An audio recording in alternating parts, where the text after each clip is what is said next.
নমস্কার, আমি Biswajit. Trivia with Biswajit শুরু করেছি।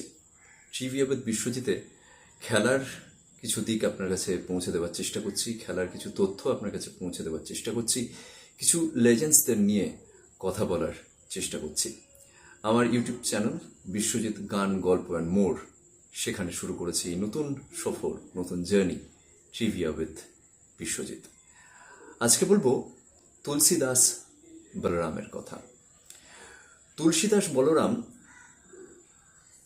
30শে নভেম্বর 1936 জন্মগ্রহণ করেন এবং 16ই ফেব্রুয়ারি 2023 উনি পৃথিবী ছেড়ে চলে যান। কিন্তু মাঝের এই এতগুলো বছর, এই 86 বছর উনি পৃথিবীতে ছিলেন, উনি যে কাজ করে গেছেন, খেলার দুনিয়ায় যে কন্ট্রিবিউশন রেখে গেছেন, ফুটবলের দুনিয়ায় যে কন্ট্রিবিউশন রেখে গেছেন, তা অনস্বীকার্য। তুলসীদাস বলরাম এমন একজন মানুষ যিনি অলিম্পিক খেলেছেন, এশিয়ান গেমস খেলেছেন, মেড্রিকা কাপ খেলেছেন, তার সাথে সাথে 50-60s, যেটাকে একেবারে বলা হয় যে ভারতের সেরা ফুটবলের সময়, সেখানে চুনি গোস্বামী, পিকে ব্যানার্জি, তুলসীদাস বলরাম, এই তিনজনকে নিয়ে একটা ট্রায়ো, যেটাকে ভীষণভাবেই সমাদৃত করা হতো। ভীষণভাবেই তারা দর্শকদের প্রিয় ছিলেন, সম্মানের ছিলেন, কাছের ছিলেন এবং তাদের খেলা মানুষকে দারুণ দারুণ আনন্দ দিয়েছে। এই 50 এবং 60-এর দশকে ভারতও কিন্তু দারুণ কিছু টুর্নামেন্টে পার্টিসিপেট করেছে এবং ভালো পারফরমেন্সও তারা দিতে পেরেছে। যেমন আমি তুলসীদাস বলরামের কথা যদি ধরি, 1954 সালে উনি আর্মি কমব্যাট ফোর্সে এই দলে খেলেছিলেন।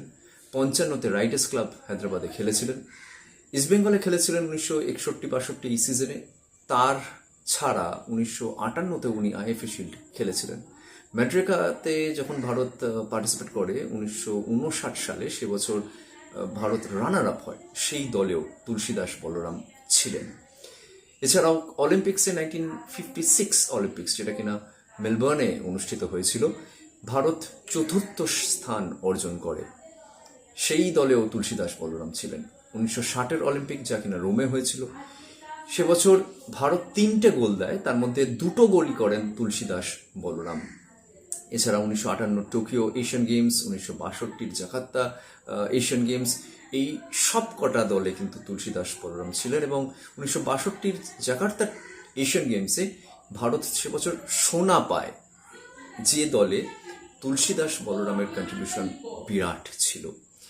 এছাড়াও তুলসীদাস বলরাম কোচিং করিয়েছিলেন বেঙ্গল নাগপুর রেলওয়েতে, এছাড়া ক্যালকাটা মেয়ার্স 11-এ উনি কোচিং করিয়েছিলেন।